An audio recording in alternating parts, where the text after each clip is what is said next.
The Lumiflora shimmered, a living tapestry of emerald and cerulean light, breathing gently under Xylos's triple moons. Dr. Valerius Thorne knelt, her fingers brushing the delicate bioluminescent stalks. A faint, sweet scent, like honeydew and evening rain, filled the air around her. She closed her eyes for a moment, letting the warmth of the humid night settle on her skin. This grove, the Whispering Spires as she called it, was home to some of the oldest Lumiflora on the planet. Each stalk pulsed with an inner light, a soft, silent song. It was not just beautiful, it was a complex network of symbiotic life humming with unseen energies. Then the first tremor ran through the ground, a deep thrumming that resonated in her chest. The Lumiflora's soft glow flickered, then dimmed slightly, as if sensing a chill wind.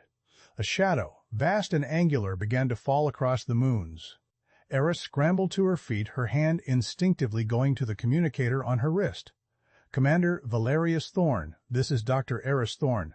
We have an unscheduled orbital insertion, massive energy signature. Repeat, massive." Her voice was tight, thin, with a fear she rarely felt. The Lumiflora continued to dim, their vibrant colors fading to a dull, anxious pulse. Eris stared up, her heart pounding against her ribs.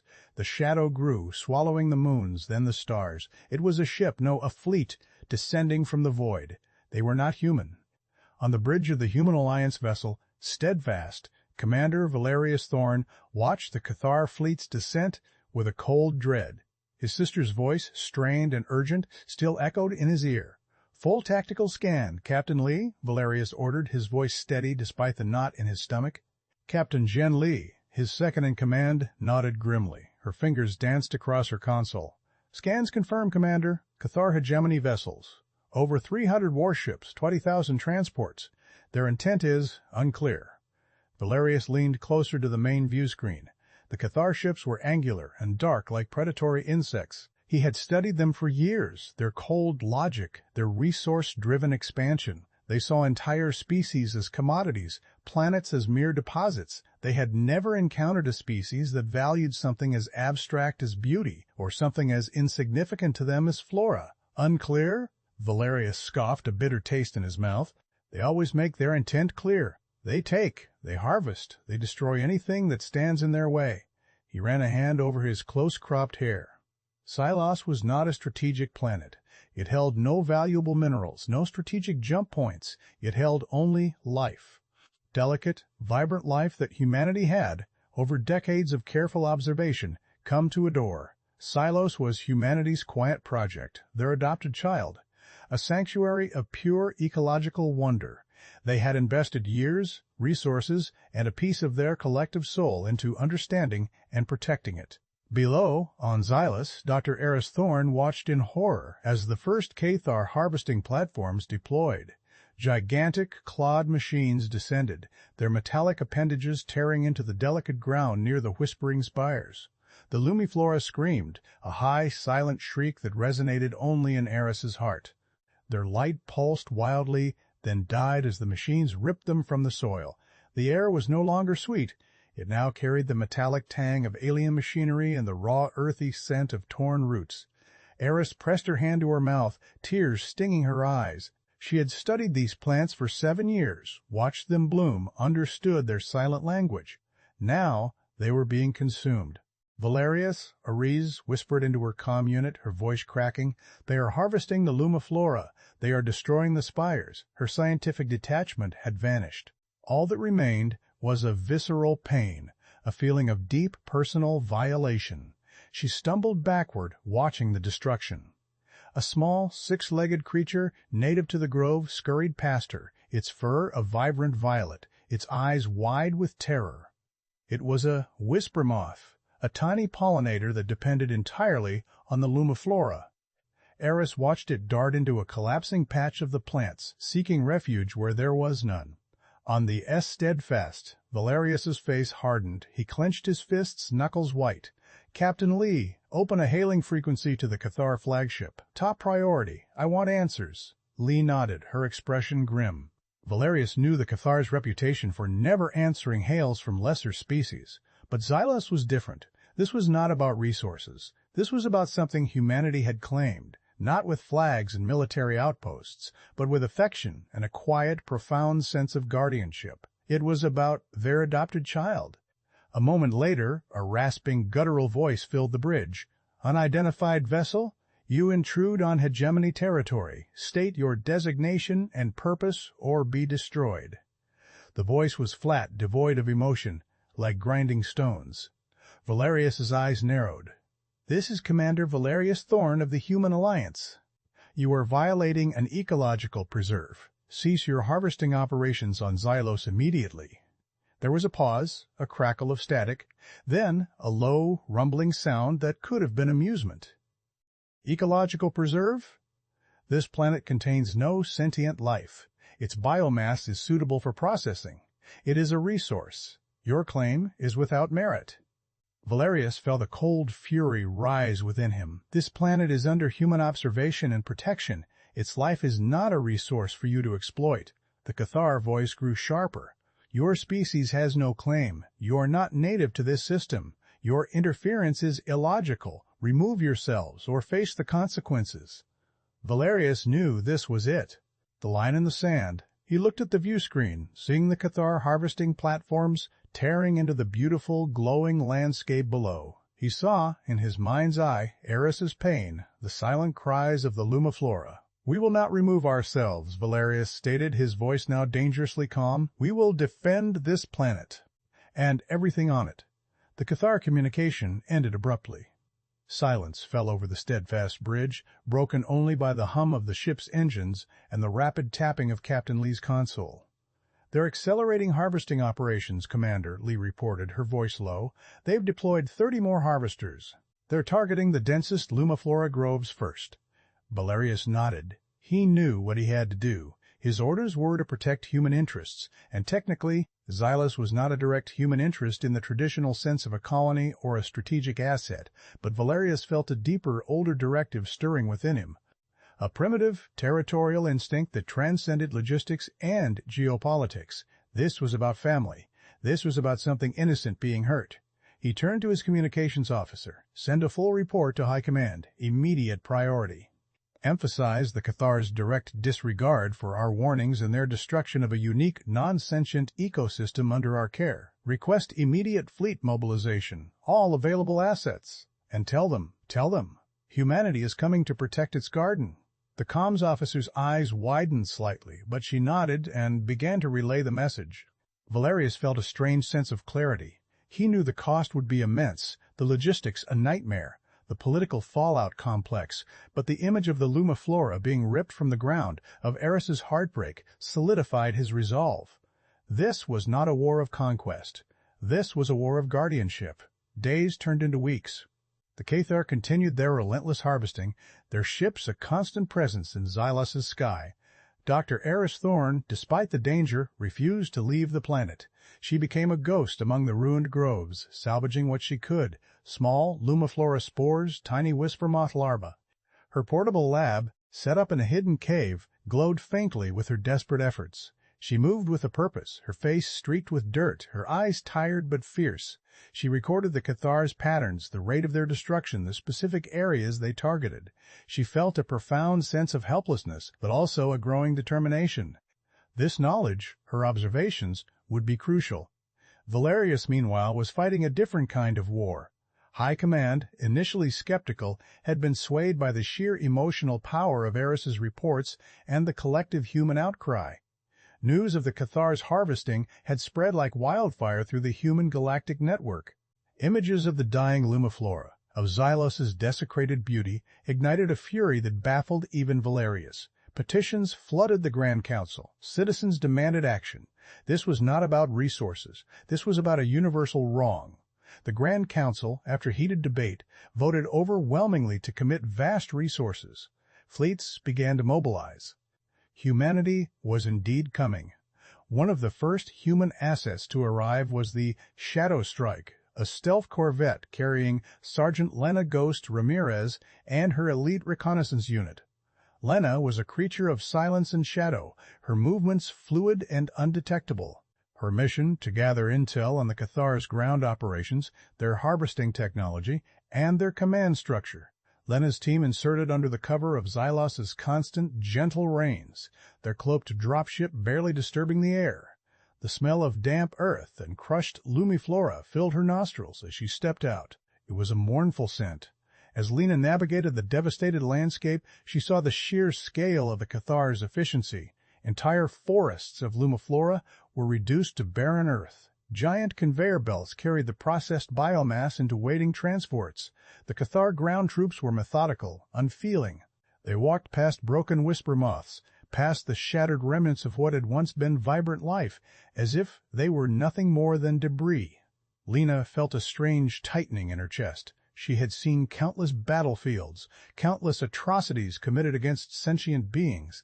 But this quiet industrial destruction of something so inherently innocent and beautiful stirred a different kind of anger within her. It was a quiet, cold fury that settled deep in her bones. During one of her scouting missions, Lena stumbled upon a small, isolated pocket of Lumiflora that the harvesters had missed. It was a tiny oasis, still pulsing with faint emerald light, and within it, huddled amongst the stalks, was a single, trembling whisper moth. Its violet fur was matted, its tiny antennae twitching. It looked lost, terrified, and utterly alone. Lena, the hardened operative who rarely showed emotion, felt an unexpected pang. She crouched down, slowly, gently. The whisper moth eyed her, its large, dark eyes reflecting the Lumiflora's soft glow. It did not flee. Cautiously, Lena extended the gloved finger. The whisper moth hesitated, then tentatively touched her finger with its antenna. A soft vibration, a whisper of trust. From that moment, the whisper moth became her quiet companion, riding in a specially rigged pouch on her gear. She named it Violet. It was a small, irrational attachment for a woman whose life was built on logic and cold calculation, but it grounded her, a living reminder of what they were fighting for. Meanwhile, Commander Valerius Thorne held tense strategy meetings on the Steadfast. Captain Lee, ever the pragmatist, presented the harsh realities. Commander, the K'tharr fleet is immense. Our current fleet, even with reinforcements, is outnumbered almost 2-to-1 in heavy cruisers, 5-to-1 in destroyers. We cannot engage them directly without significant losses. Valerius listened, his gaze fixed on the holographic display of Xylos, seeing the K'tharr harvesting zones expand. Losses are inevitable, Captain, Valerius replied, his voice firm. But we are not here to fight a conventional war. We are here to make them understand, to make them feel, and that requires a different kind of pressure. Valerius proposed a strategy that baffled even his own officers, a multi-pronged, highly aggressive, non-lethal campaign. Our objective is not to destroy their fleet, but to disable their harvesting operations, disable their transports, and drive them from Xylos. We will target their logistics, their energy conduits, their ground assets. We will use pulse cannons to overload their shields, EMP bursts to disable their harvesters. We will show them the full, terrifying might of humanity, unleashed not for conquest, but for protection. We will make them question every logical assumption they hold. Captain Lee looked at him, a flicker of understanding in her eyes. A war of attrition on their supply chain, not their lives? Valerius nodded. Precisely. We will make their harvesting operations so astronomically expensive, so relentlessly frustrating, that it becomes illogical for them to continue. We will make their cold logic turn against them. The K'tharr Supreme Commander Vash, aboard his flagship Void Reaver, received the first reports of the human counteroffensive with a mixture of annoyance and confusion. Their initial engagements are illogical, he stated to his logistics officer Thorne. They disable our harvesters but do not destroy our ground crews. They overload our smaller transport ships but do not fire on our heavy cruisers. Their energy expenditure is immense, yet their tactical gains are minimal. They show no interest in our strategic assets, only the harvesting operations. Thorne, a meticulous and analytical K'tharr, processed the data. Indeed, Supreme Commander, their energy weapon usage is disproportionate to their objectives. They seem to be focused solely on disrupting the biomass acquisition. It is inefficient. Inefficient, but persistent, Vash rumbled. Their fleet is growing. More human ships arrive daily. Their numbers are now significant. This is a considerable diversion of resources for a non-sentient biological asset. He looked at a holographic projection of Xylos, seeing the glowing patches of Lumiflora still remaining, now surrounded by human defensive perimeters. What do they gain from this? There are no valuable minerals. No strategic choke points. This planet has no tactical value. Thorne shifted. Their data points indicate an emotional attachment.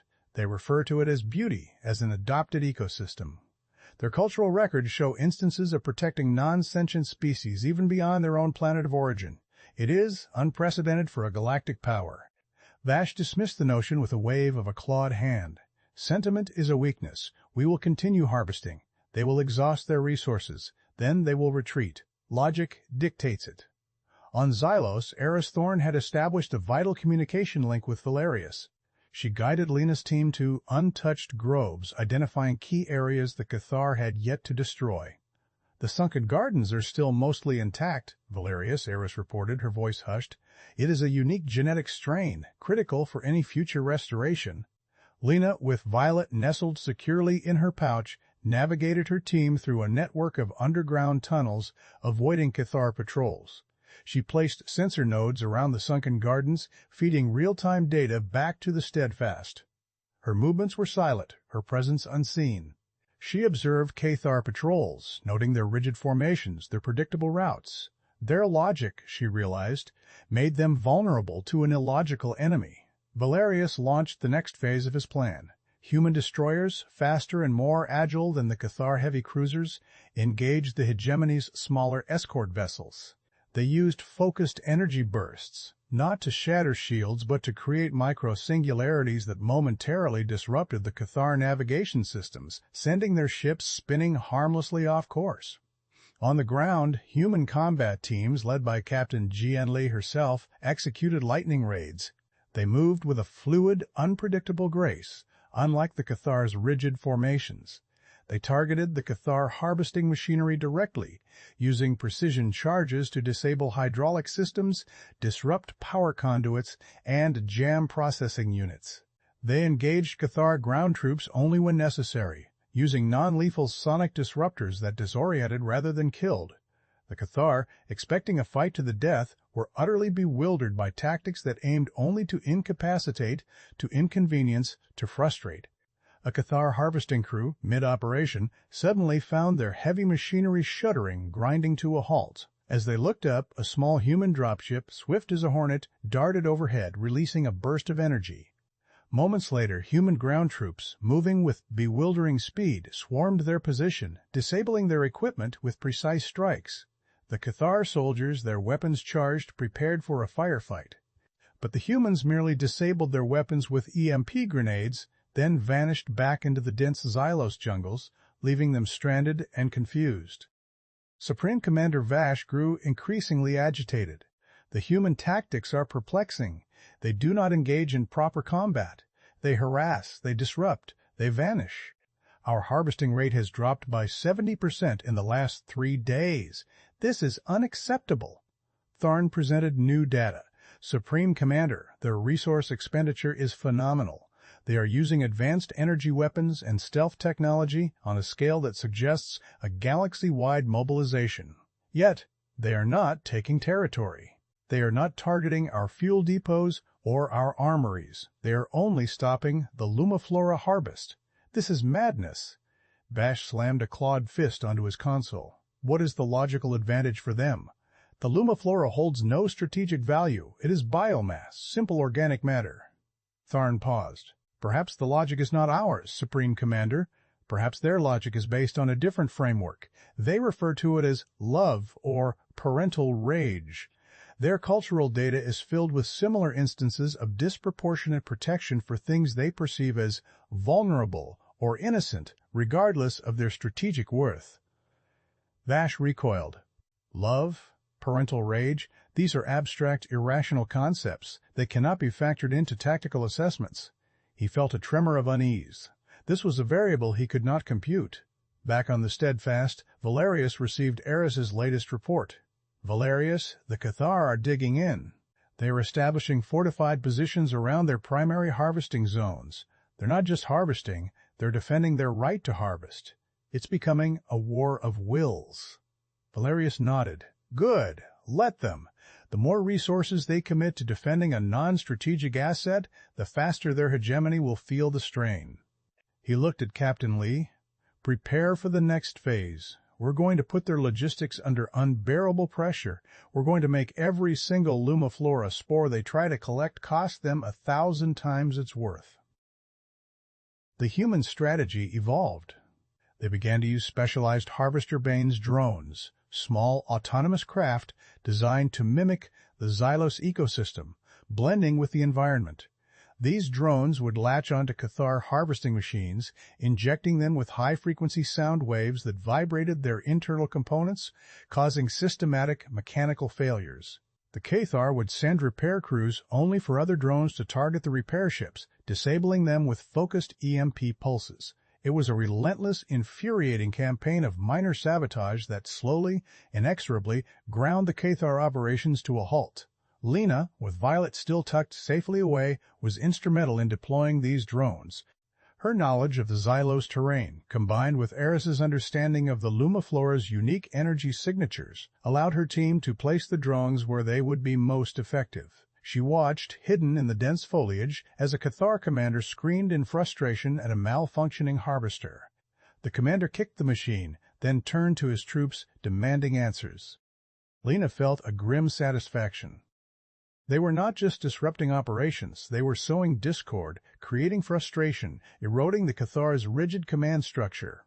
One night, while Lena was setting up a new drone deployment, Violet, the whisper moth, became agitated. It vibrated intensely in her pouch, emitting soft chirps.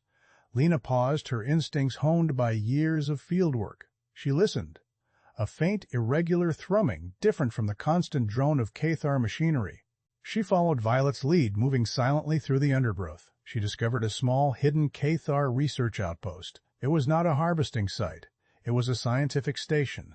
Inside, K'tharr researchers were dissecting Lumiflora, analyzing their bioluminescent properties, their cellular structure.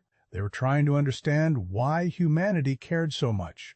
They were trying to quantify the value of the Lumiflora. Lena, after observing for a long time, realized what they were doing. They were trying to break down the Lumiflora into its component parts, trying to find a logical reason for humanity's obsession. They were trying to find a resource. It was a chilling revelation. To them, even something beautiful was just a puzzle to be solved, a resource to be categorized. They were incapable of seeing it as something to simply exist, to simply beg. She relayed her findings to Valerius. "Commander, they're not just harvesting.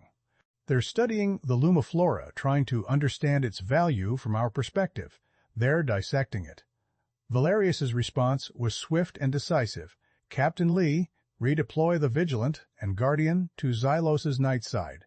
Focus all sensor sweeps on locating any similar research outposts. Lena, continue to monitor that outpost. Do not engage. We want them to continue their research. We want them to understand nothing." He saw the true horror of the K'tharr's logic now. They couldn't comprehend the value of something that wasn't a resource, and that incomprehension was their greatest weakness. Supreme Commander Vash convened an emergency council. "Our resource expenditure for this Xylos operation has now exceeded any logical gains. We have lost 4 transport convoys to human harassment. Our harvesting rate is at 5% of its projected yield. Our crews are demoralized. This is not efficient. This is not logical." Thorne, usually stoic, seemed to show a flicker of something akin to exasperation. "Supreme Commander, their irrationality is their strength. They do not care for losses if it means protecting this flora. Their concept of cost is different. They are willing to expend infinite resources to protect what they have adopted." Another K'tharr officer, Commander Xylos, stepped forward.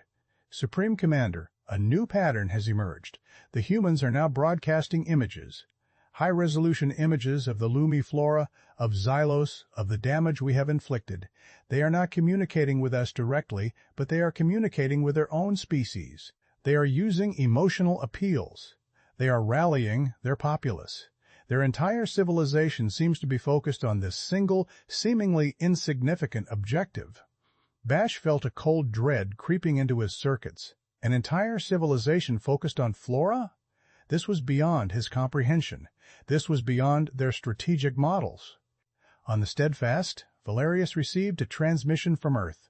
It was the Grand Council speaker. "Commander Thorne, the people of Earth stand with you. Funds are limitless. Reinforcements are en route. You have the full backing of humanity. Protect our garden, Commander." Valerius felt a surge of pride. This was not just his fight. It was humanity's fight, a testament to their strange, illogical capacity for fierce love. He knew the cost would be immense, but the collective will of humanity was a force even the K'tharr could not logically defeat. Days later, the K'tharr launched a desperate counteroffensive. They consolidated their ground forces, attempting to create a protected zone around their most productive harvesting sites. Their warships engaged human vessels more directly, but still with a curious restraint, targeting human weapon systems rather than power cores. They were trying to break the human logic of protection, to make them retreat by inflicting damage. But they underestimated humanity's irrationalities. Human forces met them with renewed ferocity. Valerius personally led a squadron of destroyers, executing daring close-quarters maneuvers that bewildered the K'tharr. They used grappling hooks, electromagnetic clamps designed to attach to K'tharr ships, pulling them off course, tangling their formation. They deployed chaff fields, clouds of shimmering particles that mimicked the Lumiflora's energy signatures, confusing K'tharr targeting systems. On the ground, Lena's team, with Eris guiding them, led K'tharr patrols into carefully laid traps. They used the natural environment of Xylos against the K'tharr's rigid formations, channeling them into deep ravines, disabling their vehicles with non-lethal sonic bombs, and leaving them stranded. One crucial moment came when Eris identified a large K'tharr transport vessel preparing to leave Xylos's atmosphere, loaded with processed Lumiflora biomass. Valerius, that transport is carrying the processed remains of the sunken gardens. It's a critical genetic sample, she cried, her voice raw with desperation. Valerius acted instantly. Captain Lee, full pursuit. Disable that transport. Do not let it leave the system. The Steadfast, with other human ships, gave chase. The K'tharr transport, heavily armored but slow, was escorted by 2 K'tharr destroyers. A fierce skirmish erupted. Human ships danced around the K'tharr, their energy weapons focused not on destruction, but on critical systems. Captain Lee, a master tactician, maneuvered the Steadfast directly between the transport and its escorts, drawing their fire, allowing smaller, faster human frigates to close in. The Steadfast took heavy shield damage, alarms blaring on the bridge, but Valerius held his ground. "Maintain fire on their engines! Disable! Do not destroy!" Finally, after a grueling 10-minute engagement, the transport's engines sputtered, then died. It drifted, helpless. The K'tharr escorts, their purpose negated, hesitated.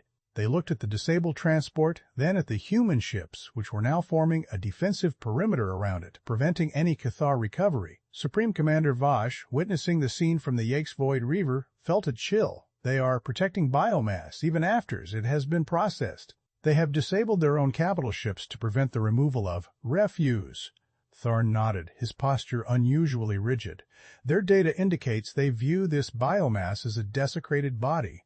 They wish to repatriate it. It is illogical. The sheer, overwhelming absurdity of the human actions broke something within Vash. They were not fighting for territory. They were not fighting for resources.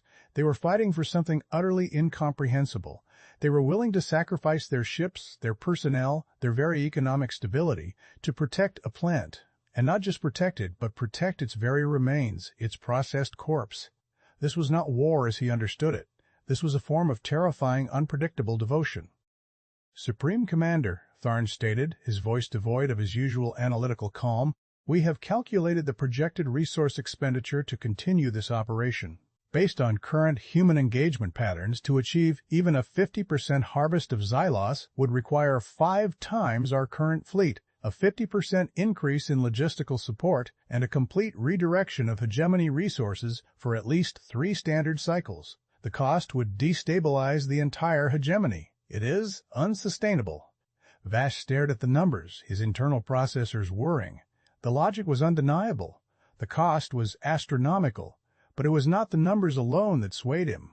It was the human ferocity, the utter disregard for their own logical self-interest. It was the look in their commander's eyes, even through a grainy comm channel, a look of fierce, unwavering determination. It was the images of the Lumiflora, broadcast by the humans, images of its beauty, now juxtaposed with its destruction, that made his own species look like mindless destroyers. It was the incomprehensible, illogical, terrifying force of human love. He made his decision. Thorne, issue the order. Full fleet disengagement. All harvesting operations are to cease immediately. We will withdraw from the Xylos system. Thorne looked at him, surprised. Supreme Commander, we are abandoning the harvest after such a commitment? Vash's voice was low, almost a growl. Yes, this is not a logical engagement. This is madness. We cannot defeat an enemy whose motivations we cannot comprehend, an enemy who will fight to the death over something of no value. This, humanities, is an unstable variable. Avoid them. The K'tharr fleet began to withdraw. On the Steadfast, Valerius watched their engines flare, their ships turning, ascending into the void. A cheer erupted on the bridge. "They're retreating, Commander. They're actually retreating," Captain Lee exclaimed, a wide, relieved smile on her face. Valerius felt a profound weariness, but also a deep, quiet satisfaction. They had won. Not by destroying, but by protecting. Not by conquering, but by loving. Down on Xylos, Valerius Thorne watched the last K'tharr transports lift off. The silence that descended was profound, heavy with the echoes of destruction, but also with a nascent hope. She stood amidst the ruined groves, the air thick with the smell of churned earth and dying plants. Violet, the whisper moth, fluttered weakly from Winna's pouch, landing on Eris's shoulder. Its antennae twitched, sensing the subtle shift in the planet's energy. Valerius landed his shuttle near Eris's hidden lab. He walked toward her, the ground crunching under his boots. He saw the devastation, the barren earth where once the Lumiflora had pulsed with life. He saw Eris, her face smudged, but her eyes bright with a fierce resolve. "They're gone, Eris," he said, his voice quiet. She nodded, a single tear tracing a clean path through the dirt on her cheek. "Yes, but the damage, Val, it's immense. The sunken gardens are safe, what little remains. But the rest, it will take centuries to recover. Maybe never." Valerius put a hand on her shoulder. "Then we will help it recover. Humanity will dedicate itself to Xylos. We will send our best botanists, our best ecologists. We will heal this planet. This is not just a victory against the K'tharr. It is a commitment, a promise." Eris looked at him, then at the small, salvaged Lumiflora saplings she had carefully nurtured in her makeshift lab. Their faint light pulsed in the gloom. "It won't be easy," she said. "It will require an endless, patient effort." "Good," Valerius replied, "because that's what humanity does best. We adopt, we nurture, we protect what we love, and we never give up." Lena emerged from the shadows, Violet perched on her shoulder. She held out a small data chip to Eris. "Dr. Thorne, recon data, coordinates of potential untouched Lumiflora pockets, and some K'tharr research logs. They tried to understand a Lumiflora's value. They kept searching for a resource. They found nothing." Eris took the chip, a grim smile touching her lips. "Of course they found nothing. The Lumiflora's value isn't something you can quantify or process. Its value is simply in its existence, in its beauty." She looked at the small, glowing plants in her lab, then at Violet, fluttering gently on her shoulder. Humanity's victory was not about force. It was about defining value in a way no other species could comprehend. It was about the illogical, terrifying power of love. Weeks turned into months. The Human Alliance began the immense task of rehabilitating Xylos. Fleets of transports arrived, not carrying troops or weapons, but scientists, engineers, and terraforming specialists.